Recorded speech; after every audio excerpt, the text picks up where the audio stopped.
안녕하세요. 저는 60이 넘은 여자예요. 세상 살다 보니 이런저런 일이 많이 일어났지만 제 딸에게 일어난 일이 제일 기억에 남네요. 아직도 그때만 생각하면 자다가도 벌떡 깨곤 합니다. 맘대로 되지 않는 게 인생이라지만 그땐 모든 게 뜻대로 되지 않았어요. 여러분들께서는 자식이 먼저 도세상을 떠나는 상상을 한 적이 있으신가요? 저는 살면서 딱 한 번 그런 생각을 한 적이 있어요. 바로 제 딸이 교통사고가 났을 때인데요. 그땐 정말 소식 듣고 하늘이 노래져서 거의 실신 직전으로 병원에 도착했었어요. 의사 선생님 붙잡고 우리 딸 한 번만 살려달라고 오열을 하며 붙잡는데 딸이 무사하기만 하다면 뭐든 할 수 있을 것 같았습니다.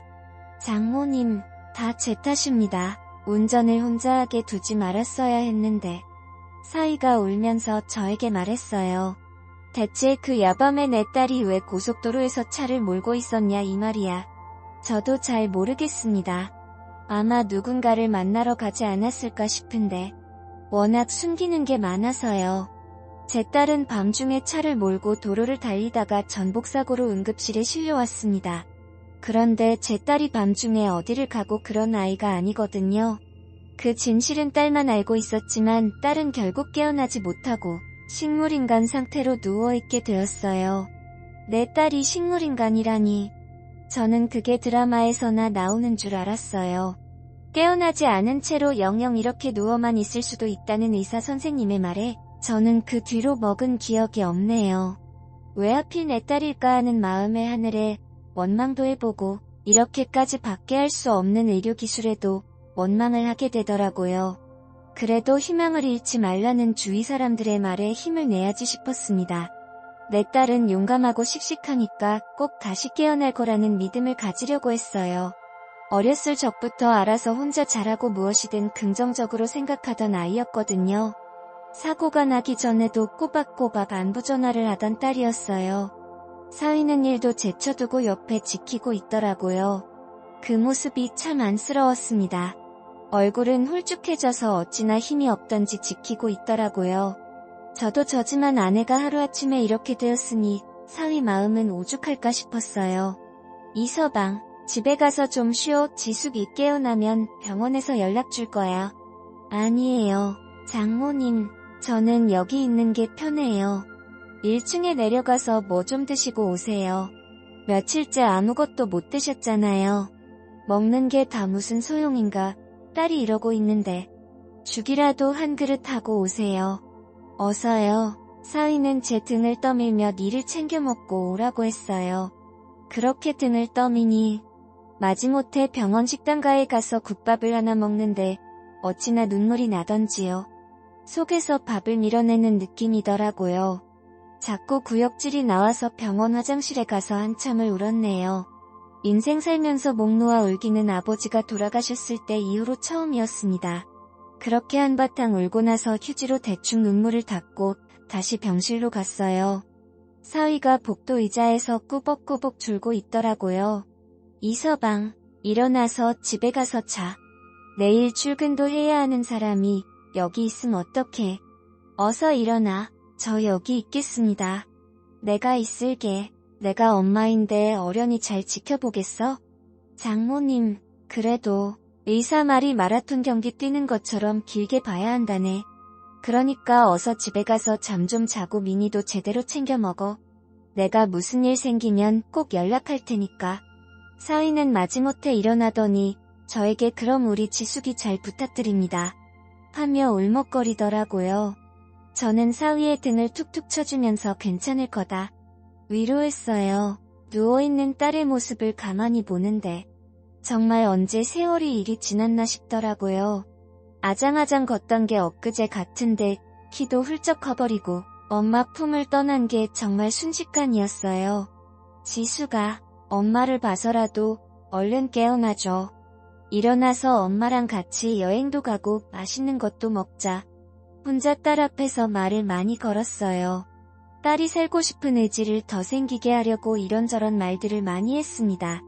바라보면 마치 자고 있는 모습이라 흔들어 깨우면 일어날 것만 같았어요.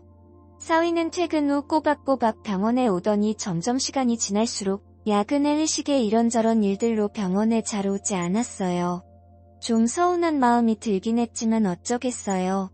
아내가 누워있다고 해서 남편까지 일 모두 제치고 와서 들어누워야 하는 건 아니니까요. 소홀할 수 있지요. 가끔 전화해서 이서방, 많이 바쁜가? 물어보면 장모님, 제가 지금 회의 중이라서요.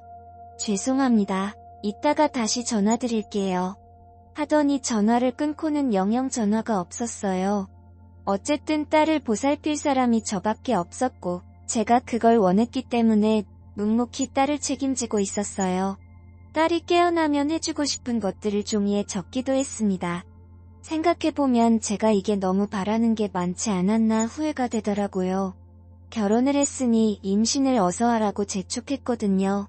그럴 때마다 제 딸은 엄마는 내 상황 알지도 못하면서라면서 아직은 일을 하고 싶다고 하더라고요. 이제는 임신이고 뭐고 딸이 제 곁에 있는 것만으로도 감사하게 생각하기로 마음먹었습니다. 언제나 잃었을 때 그 소중함을 깨닫게 되는 것 같네요. 매일 울다 보니 눈물도 말라가더라고요. 힘없이 매일 딸이 깨어나길 기다리고 또 기다리니 저도 사람인지라 참 지쳤던 것 같습니다. 그리고 무엇보다도 내 딸이 왜 어쩌다 무슨 일로 교통사고를 당하게 되었는지 원인을 좀 알고 싶었어요. 차 블랙박스에서도 별다른 게 나오지 않았다고 하니 더 답답했지요. 제 딸은 운전을 곧 잘하는 편이었거든요. 아마 졸음운전이거나 음주운전이 아닐까 조심스레 추측만 하고 있었습니다. 사위 말대로 내 딸에게 무슨 비밀이 있나 싶기도 했어요.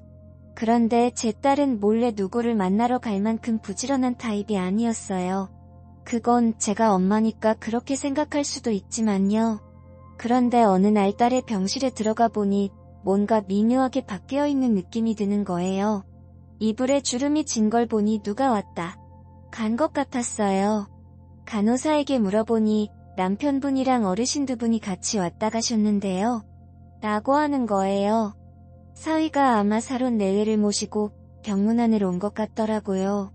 사위는 평소에 제 전화도 못 받을 만큼 바쁜 사람인데 낮에 병원에 왔다 가면서 저에게 연락 한 번 하지 않는 게 좀 마음이 그렇더라고요. 그래서 사위에게 전화해서 지숙이 보고 갔다며 나한테 연락이라도 좀 하지 했더니 사위가 죄송하다고 하더라고요. 저희 부모님께서 지숙이를 많이 보고 싶어 하셔서 잠깐 모시고 간 거였어요. 다음에는 두 분이 따로 병문안을 가신다고 하더라고요. 저도 조만간 바쁜 일 끝나면 병원 찾아뵙겠습니다. 지금 다시 회사에 가고 있는 중이라서요. 제가 예민할 수도 있지만 기분이 좀 이상하더라고요. 마치 저를 피하는 느낌이랄까요. 저는 끝까지 제 딸이 깨어날 거라고 믿고 있었는데 사위와 사돈네의 두 분은 이미 딸이 죽은 것처럼 생각하고 행동을 하더라고요. 아무래도 핏줄이 섞인 가족이 아니다 보니 그럴 수도 있습니다만 그래도 한때 가족이었던 사람이었을 텐데 말이에요. 안사돈은 저에게 어느 날 전화를 걸었어요. 제 아들은 도저히 미안해서 말을 못하겠다고 해서 제가 전화했어요. 우리 아들 저 젊은 나이에 아내 평생 부양하며 살게 할 거예요. 제가 장모라면 미안해서라도 이혼하라고 하겠네요. 셋은 이혼을 원하는 것 같더라고요. 입장 바꿔 생각해보면 틀린 말도 아닙니다. 언제 깨어날지도 모르는 사람 붙잡고 있느니 떨궈내는 게 맞겠지요. 하지만 속상한 마음은 어쩔 수 없었습니다. 그 뒤로도 딸의 병실이 조금씩 변해 있는 게 느껴졌습니다. 간호사 말로는 가족들이 가끔 병문안을 왔다 갔다고 하더라고요. 항상 제가 없는 시간을 골라 왔다 가는 걸 보니 저와 마주치고 싶지 않았나 봅니다. 하긴 이혼 요구까지 한 마당에 서로 얼굴 마주봐야 좋을 거 없긴 하지요. 그런데 문득 궁금했습니다. 내 딸 앞에서 무슨 말을 할지 혹시 내가 모르는 것들을 딸 앞에서 이야기하진 않을까 싶어. 이러면 안 되는 거 알지만 녹음기를 하나 사서 딸 베개 밑에 숨겨놓았습니다. 그걸 숨겨놓았을 때까지만 해도 별다른 마음은 없었고 그제 우리 딸이 무슨 말을 듣고 사나 싶어 궁금한 마음이 가장 컸어요. 그렇게 넣어두고 녹음기를 잠시 잊고 있다가 어느 날 문득 생각나서 베개 밑에 손을 집어넣고 녹음기를 꺼냈어요. 한참을 소리 없이 이어져서 내가 뭘 한 건가 싶어 끄려는 찰나 병실 문을 여는 소리가 들렸습니다. 저는 귀를 기울였어요. 목소리를 들어보니 사돈 넬리였습니다. 거참, 이제 오지 말자니까. 그래도 마지막으로 확인하고 가면 좋잖아요. 지수가, 내 말 들리니? 의사가 그랬잖아. 환자의 의지에 달렸다고. 근데 교통사고 났을 때 이미 의지를 잃었을 거야. 남편이 바람이 났는데 제정신이었겠어. 근데 아무리 그래도 그렇지 시댁에 와서 남편 바람 폭로하는 며느리가 어딨어요. 세상이 아무리 바뀌었다지만 정말 괘씸해서 온. 그래서 당신이 내쫓았잖아. 내쫓을만 했잖아요. 내 얼굴에 대고 불린 사진을 들이미는데. 어휴, 그때만 생각하면 내쫓고 바로 교통사고가 날 줄 누가 알았겠어요. 근데 그 사진 지운 게 맞지? 영훈이가 핸드폰부터 찾아서 지웠대요. 그래, 당신 어디 가서 함부로 입 놀리기만 해봐. 그냥 모른 척 가만히 있으라고. 당연하죠. 우리 아들 망하게 할 일 있어요? 어쩌면 다행이에요. 지숙이가 이렇게 누워있는 게. 녹음기를 끄고 저는 한참 동안 눈을 감고 앉아 있었어요. 눈이 파르르 떨렸어요. 당장이라도 이 인간들을 찾아가 멱살을 잡고 흔들고 싶었어요. 어찌나 심장이 빨리 뛰던지요. 쿵쿵거리면서 심장 소리가 제 귀에 들렸어요. 그러니까 제 딸은 사위의 바람을 눈치채고 증거사진을 가지고 사내에게 가서 따져 물었고 그곳에서 한바탕 한 뒤 쫓겨나서 돌아가는 길에 교통사고가 난 것이었습니다. 얼마나 억울하고 슬펐을까? 생각하면 할수록 제 가슴에서 울화가 치밀어 올랐어요. 잘못한 거 하나 없는 제 딸이 너무나 불쌍하고 가여워서 눈물만 흘렸습니다. 그날 밤은 저에게 있어서 최고의 지옥이었어요. 저는 모든 것을 걸고 딸의 억울함을 위해 싸우기로 결심했어요. 가족들에게 이 사실을 알렸어요. 그리고 지인 소개로 변호사를 만나서 이런저런 이야기를 나눴고 고소를 준비하기로 했어요. 할 수 있는 고소는 다 하기로 했지요. 딸이 이렇게 된 것도 억울한데 그 원인이 그 3명이라는 게 너무 화가 났고 답답했어요. 가족이라는 인간들이 그러면 안 되는 거잖아요.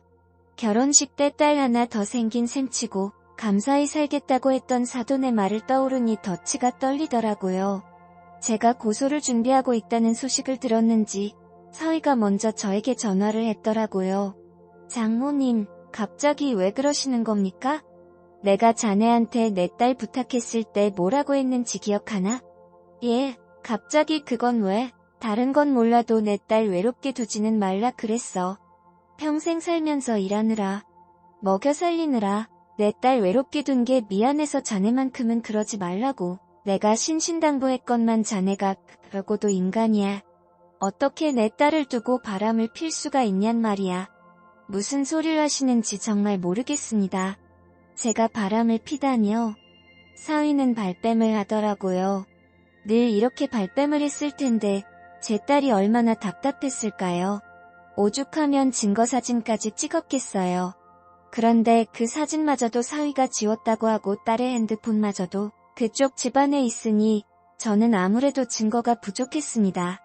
사위가 바람을 피웠다는 증거, 그리고 그날 딸이 그 집에서 쫓겨났다는 증거가 필요한데 이미 시간이 지났고 제 손에서 할 수 있는 게 없었어요. 변호사도 저에게 하는 말이 끝까지 해보긴 할 텐데 이게 몸도 마음도 상할 수 있으니 단단히 마음 먹으라고 하더라고요. 요즘 법적으로 불륜이나 이런 것들에 대해서 보상받을 수 있는 게 크지 않대요. 심지어 딸이 누워있으니 더 그렇지요. 제 딸만 불쌍하죠. 눈 감고 누워있는 제 딸을 보면서 가슴이 사무쳤습니다.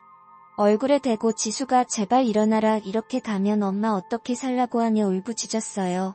듣는 건지 마는 건지 딸의 표정은 한결같았어요.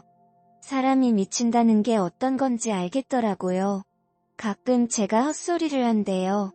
주변에서는 보살필 게 아니라 저 먼저 병원에 찾아가 봐야 하는 게 아니냐면서 불쌍하게 보더라고요. 그렇게 미쳐있는 상태로 한동안을 보냈어요. 이러다 내가 죽겠다 싶었을 때 지음 기적이 일어났어요. 딸이 움직이기 시작한 것이죠. 모두가 바삐 움직이며 딸의 상태를 지켜봤어요. 깨어난 딸을 붙들고 재차 물었어요. 엄마, 기억나? 엄마라고 해봐. 딸은 천천히 입을 떼더니 엄마 하더라고요. 아이고, 살았구나. 살았어. 우리 딸이 살았어. 고마워하며 딸이 사고를 당했을 때보다 그날 더 오열을 했던 것 같네요. 그동안 저도 마음속으로는 딸을 보내줄 수밖에 없겠구나 하며 포기를 했던 것 같아요.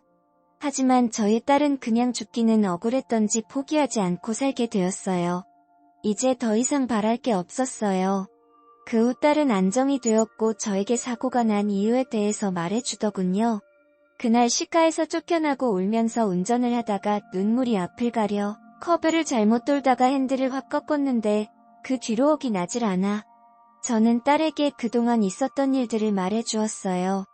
녹음을 했던 일과 그 녹음 내용, 모조리 다 말했습니다. 딸은 저에게 울면서 엄마는 몰랐으면 했는데 하더라고요.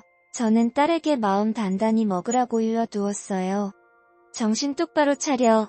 이서방이니 핸드폰 가져가서 다 지웠댄다. 증거도 없어 이젠. 그건 걱정 마. 고스란히 저장되어 있어. 딸은 컴퓨터에 모든 게 저장되어 있다고 하더라고요. 그리고 그게 다른 장소에서도 아이디만 치면 들어갈 수 있다네요. 그곳에 사위의 불륜 사진과 더불어 문자 주고받은 내용, 녹음, 영수증까지 다 들어가 있더라고요. 그걸 보는데 참 마음이 저렸습니다. 우리 딸이 마음고생했을 걸 생각하니 차마 자세히 보지 못하겠더라고요. 어쨌든 그 증거들을 변호사에게 보여주었고 변호사는 저희에게 예전보다 더 유리해질 거라고 하더라고요. 너무 다행이지요. 그리고 그런 싸움은 아직도 진행 중이에요. 다른 건 안 바라고 그쪽 가족이 후퇴게 당했으면 하는 마음이에요. 법적으로 당하게 할 수 없다면 직접 가서 깽판을 부릴 계획이에요. 남의 자식 눈물 나게 했으니 그쪽 자식은 피눈물을 흘리게 해줘야죠. 생각보다 법이라는 게 왔다 갔다 하며 길어져서 답답하긴 하지만 저는 그래도 딸이 제 곁에 있는 것만으로도 감사하네요. 이제는 아무 욕심도 없습니다. 그냥 제 가족들이 건강하게 잘 지내는 것만으로도 큰 행운이라고 생각해요. 그 소중함을 잊지 않고 잘하려고요. 앞으로 어찌 될지는 모르겠지만 결과가 좋았으면 좋겠네요. 잘못한 사람은 벌을 받길 간절히 바라봅니다. 안녕하세요. 저는 60이 넘은 여자